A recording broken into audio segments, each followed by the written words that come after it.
that we missed the recording yesterday,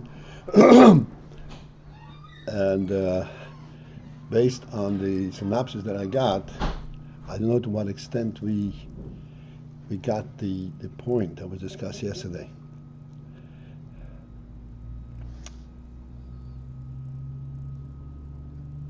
So we will try to review it and try to repeat, because this was a very important, very significant, meaningful Inyan that we discussed.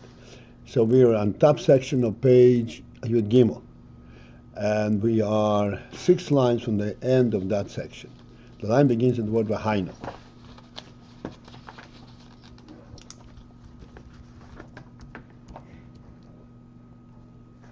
Or actually a line before that, ofen.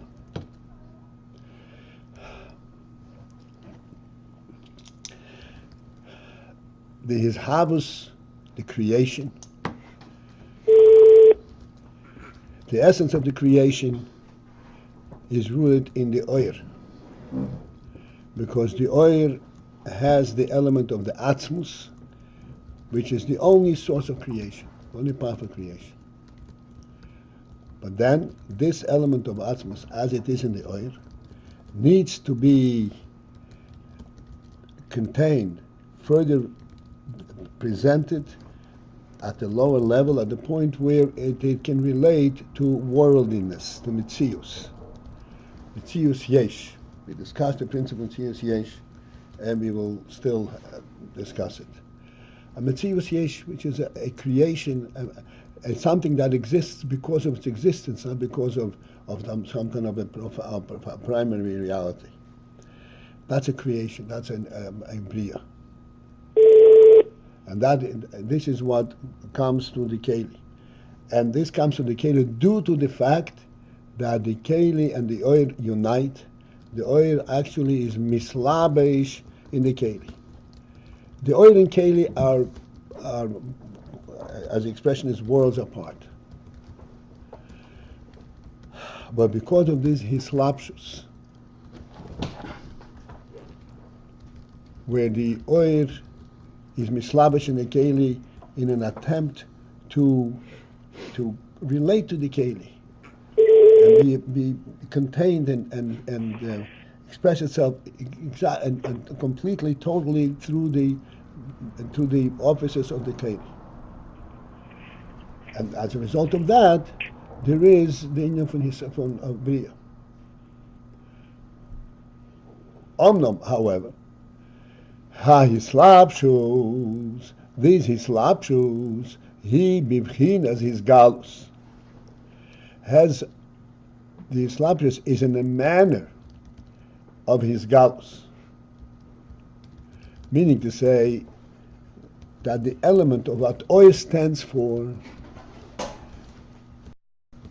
is fully recognized within these hislapshus. It is not that the oil loses its primary quality.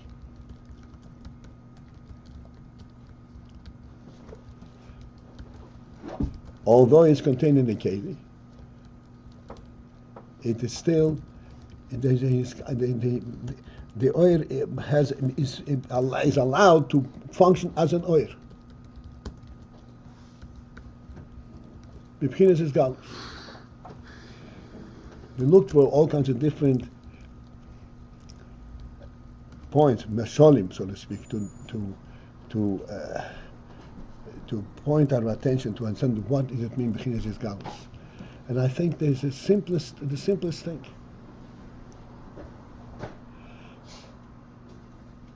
Life, the nefesh, life is mislabish in the guf.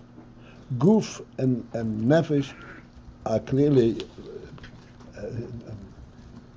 not only worlds apart, it's completely different phenomena.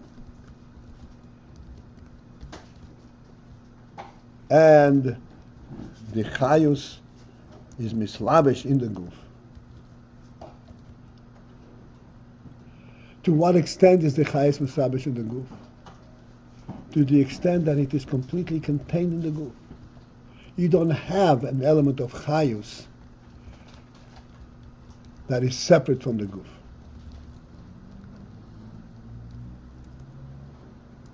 to illustrate this point. If, from the perspective of my seichel and my will, this object should be not here, it should be here, that will not transform the object from here to here. It will not affect it at all. There is not an effect of the presence of the oil in a pure sense, oil independent of the keli. It functions exclusively to the keli. Even though we say the nefesh continues beyond the body, and the levels of the soul that are not in the body. That's not. But that part which is mislabish in the body is mislabish in the body. Functions exclusively to the body. That's islapshus. At the same time, this is the phenomenon. What happens as a result of these islapshus? But the nefesh is completely limited and contained by the body. The body lives. Life and body are two different worlds. It's an anomaly. Why is that? Because the nefesh is his galus in the body. The islapshus is his galus.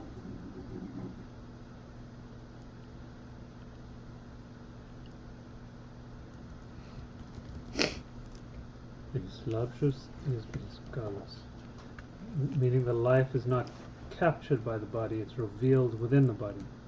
Right. And revealed as life, not as body. Because the body comes to life. As we always say, if the body gets hurt, the life within it restores and directs it to restore itself in a proper way.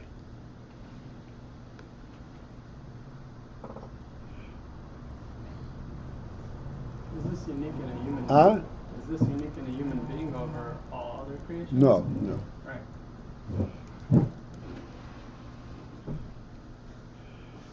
This is the meaning of these words. His slapshus, he bechinas his galus.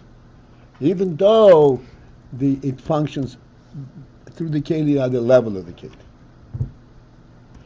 Sheho'oiros misgalim behakeli. Which means that the oiros reveal themselves in the kelim. The kelim are completely absorb the oil, and the oil is be his galus behind the kelim. This is an amazing thing. The oil limits itself and finds the means by which it can talk to the keli.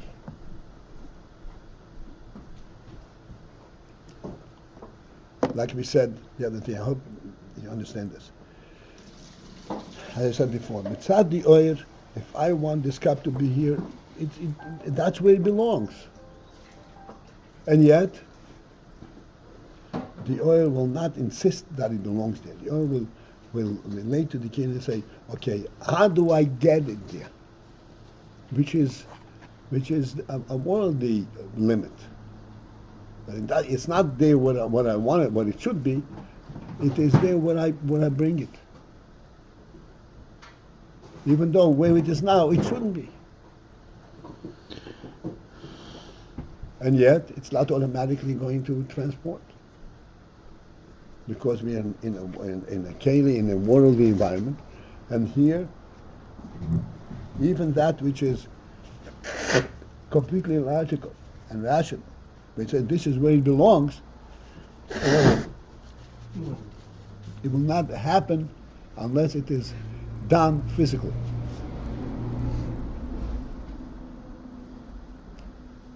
It's not going to happen just because this is the way it should be.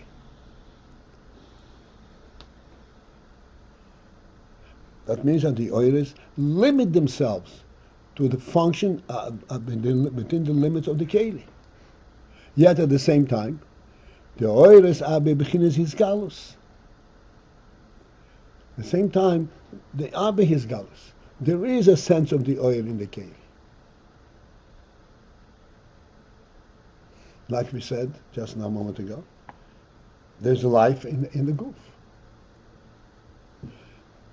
At the level, in the manner that the goof can tolerate the oil, can relate to the oil without losing its goof quality, it is misgalus.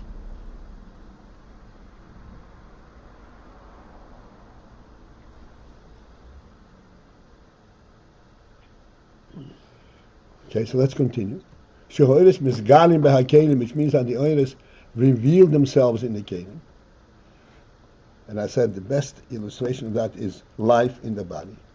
Hainu, and that is, how does this phenomenon occur? That the oiris are misgalim behakelim, lefi shehakelim betelim al hoiris. It is due to the fact that the kelim are bottle, are nullify themselves to the oiris. There is no resistance on the part of the kelim from accepting the oil. They allow the oil to, so to speak, to encompass them and to imbue them completely.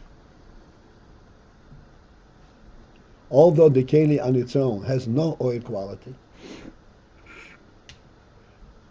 yet when the oil comes to them, they are bottled completely submissive to the oil. Furthermore, v'heim ru'uyim lekabel as oiros, and they're suited, they're fit to receive these oils. This is another phenomenon. This is what we learned in the previous Maimer.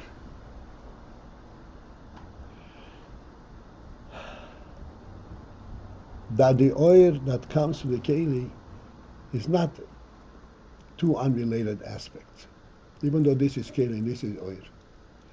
But the keli is so constructed, the keli is of such a material and of such a structure that the oil can reflect itself in this keli.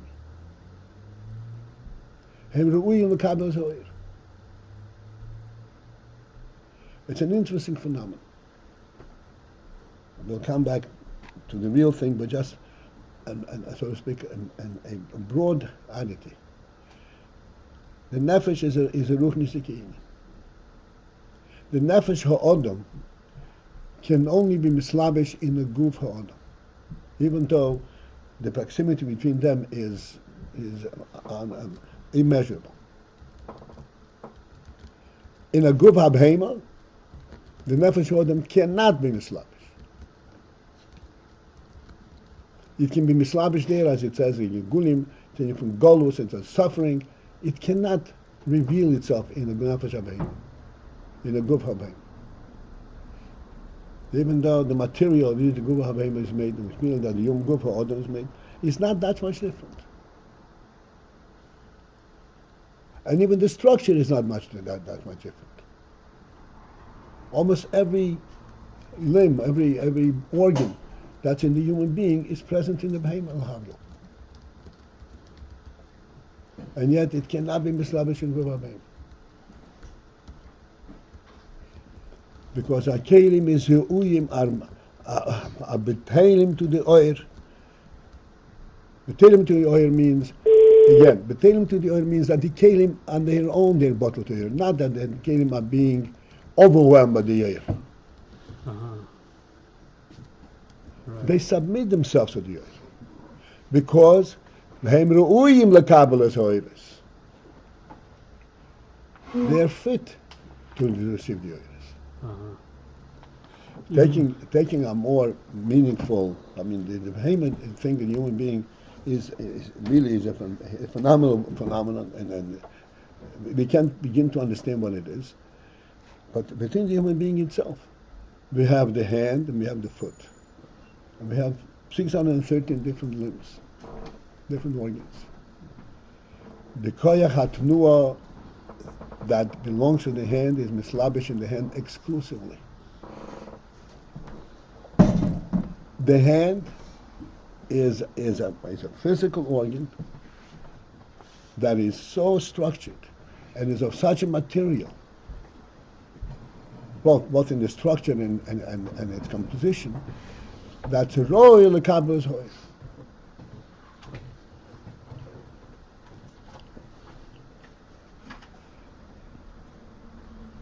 when the oil comes to it, they relate, and the keli, and it can relate to the oil. It's bottled to the oil. Oh yeah, this is my oil. It's bottled to the oil. Bottled does not mean, again, it's not overwhelmed. It's not forced. This is my oil. So what's the difference between the hand of a monkey and the hand of a human being? It also has the same structure. Royal Lekabos oil, and as a result of that, the oil is begilui. The oil is begilui in the hand. So when begilui, the hand functions as if it were oil.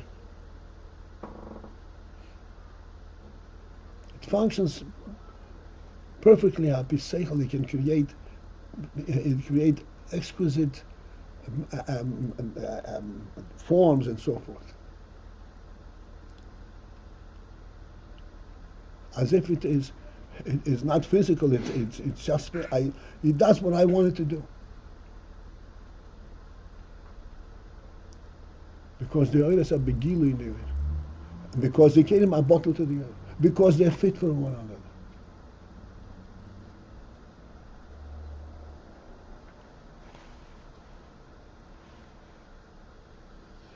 Okay, because the kelim are bottled to the oil.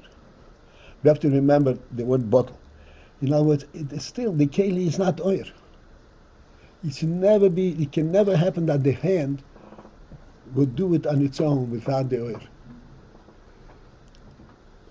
A person lives 120 years. When the nefesh leaves, there's nothing left of that. I cannot become accustomed to do his thing.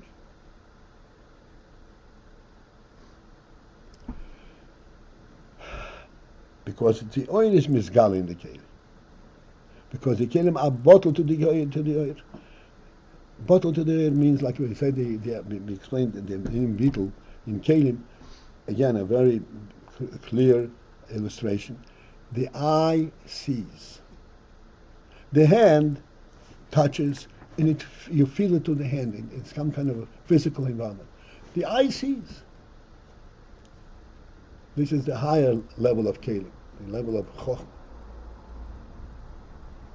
The eye sees totally inobtrusively. Nobody says, I'm seeing it because I have eyes. I see it because I see it.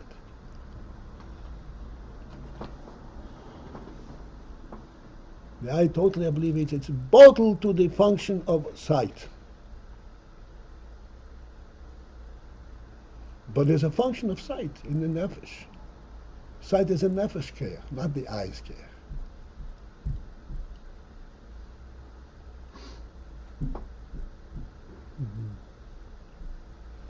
It seems like the eye is a very good mashal for this kind of bittul, but the body as a whole, I mean, we say about it the skin of the snake, a wild donkey.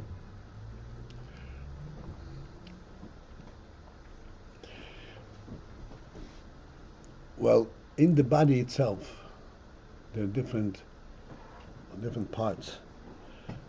It's true that it is that there are different levels, because you see, the brain is the principal recipient of the nefesh, and the brain is in fact totally imbued with nefesh, to the extent that we say that the very material of the brain senses life, nefesh.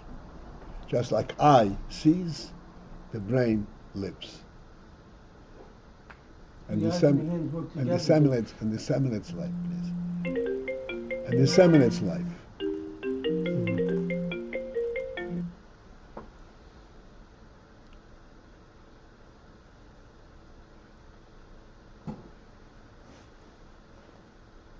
As we're going to see, that this is what we always say. There's a koyach ha'halicha, koyach ha'ksiva, koyach ha'dibur.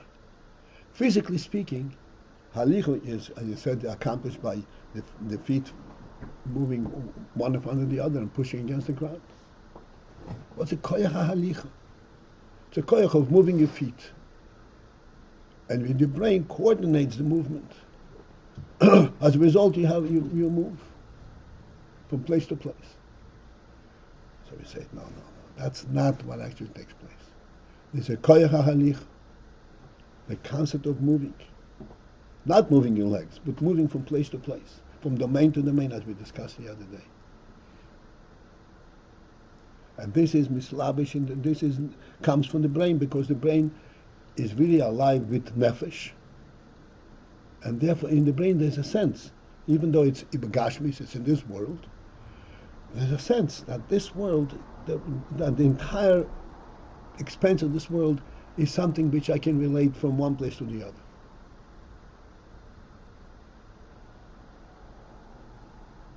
At the higher level in nefesh, there are no multiple places. At the brain level, there is multiple places, but they correlate to the point where I can actually relate to moving from place to place. This is all nefesh element. You don't believe that they are but this nefesh, don't you see everybody sitting quietly? And why do you have to talk out?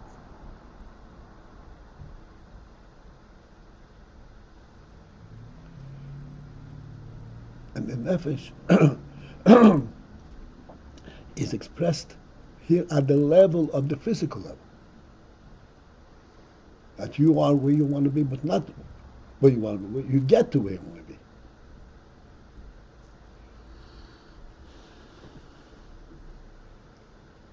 This is the hislapshus, but it is the oilas abigilui. Oilas abigilui in the kelim. When the oilas abigilui in the kelim, let's continue a little bit. Begilui mamash b'hakelim. Begilui mamash b'hakelim. I'd like you to understand in the emphasis of mamash. Mamash means when you have your hand move. So movement for the hand itself, the physical hand, does not have movement. It moves only because there is the oil in it that can make it move. Therefore, what would follow? That the oil forces the hand, and the hand is resisting that movement, and it has to be forced. So therefore, there are two separate things. There's the force of the oil, and then there's resistance that you have to pick it up and move, like you move the table. You move the table, the table is resisting, and you have to overcome the resistance. So we say no, that because of their proximity, because of their relationship, because the kelim are ru'uyim lekabelas oil, and the oil is related to the keli, it's as if the keli and the oil become one, and there is no resistance.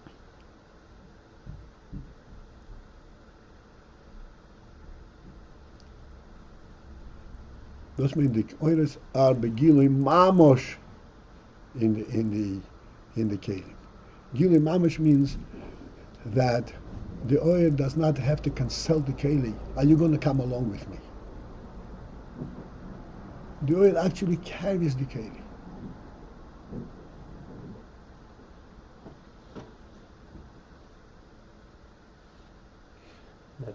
Is that also to say the hand gives tzedakah almost effortlessly?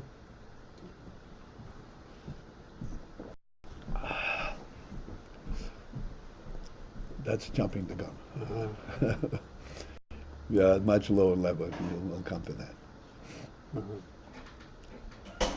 It is saying. But tzedakah is a little further up. But the inyan for halicha, of walking, which is also a koyach way above movement per se, movement of the leg. Yeah. And we said yesterday that when a person walks,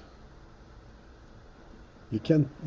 It's not obvious on the walking, but if you pointed out when you have young people coming down a staircase, they hardly touch the stairs. Right.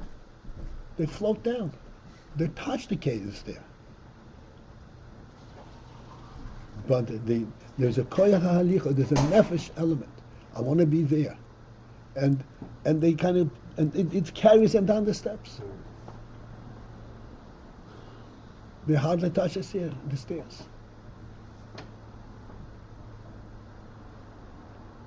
The minute we start feeling the stairs, we know we are above the middle age. Above the what? Middle age. So, okay. In a way, we're saying the whole guf is similar to the eye. It's a very perfect keli for Right. the human neshama. Right. There is, even at the lowest level, there is that element. Right. But you don't feel you walking with your feet, you're just Right. going down. And this element that we are disparaging about the body in certain ways. Like we said, it's a wild donkey, it's this, it's that. That's when it Right, gets off track. that's when you are asking the body to do things which are totally unrelated to it. Say, Gibbon's dog. Gibbon's dog is not a body experience. But why not? If the soul is what is enlivening it, why shouldn't it be a body experience? Because We this, said the this, soul's- no, please, Yeah. the soul is enlivening, but the soul cannot transmit to the body the Ayin that it's a mitzvah. The action it can transmit. But somehow it's transmitting life, but yet not There mitzvah. are such a thing. There is such a possibility. A person who really worked his body out, Yeah. that his body is only relating to mitzvahs, not to anything else. Yet by him, it's going automatic. Uh-huh. Right. But that takes a lot of labor to refine the body to that point. Normally, even walking is a big illumination of the body, because the body knows moving the foot. Mm-hmm. So that's also like an avoider. Even though the body's perfectly suited to walking, it's sort of an avoider to get it to That's follow right. through and live To up stay, to that. to stay inspired, to Okay. stay on the inspiration level. Ah, interesting. As I mentioned the other day, a Yankee Bovino, he was going into Golus, and his body was reluctant to go. And when he got this dream and all that, he says after the Vayiso Yankiv Raglov, Yankiv lifted his feet. Yankiv lifted his feet. He was walking on his feet. But now the feet had gotten a new inspiration. It's as if they're being carried instead of them carrying.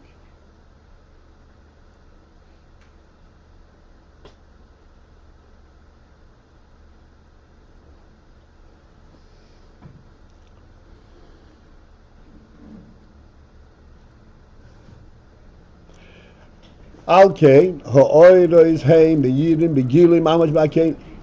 This is why the oiro is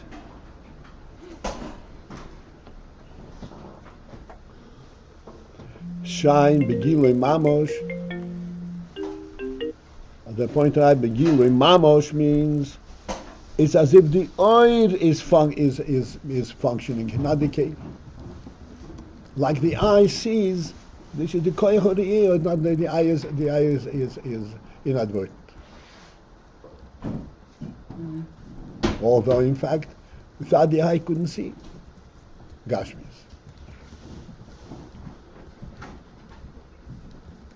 The kelim, the Megillah Mamash behoid, because the kelim are bottled to the oil. Why are the kelim to the oil? Because the kelim recognize the correspondence.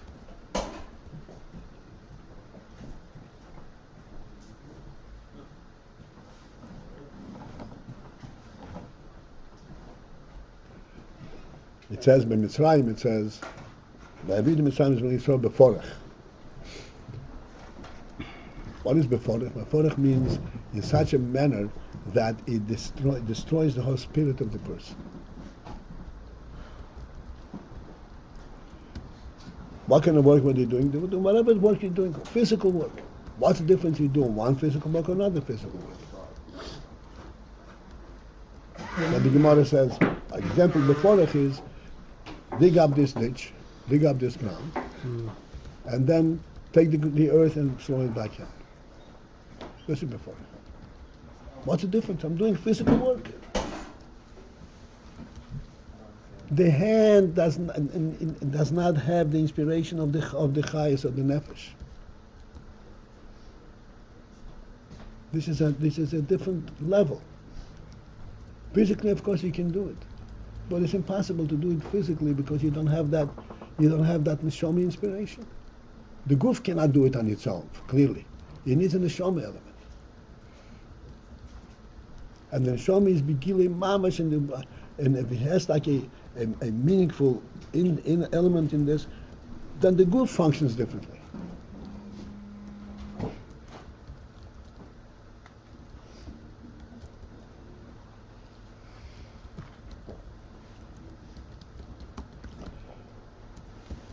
This was the first call or the second call? Oh. Okay.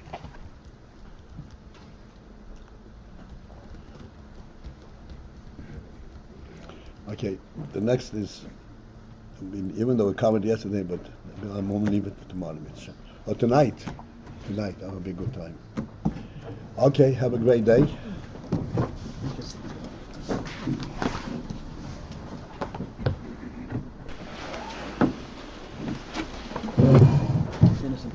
Yeah.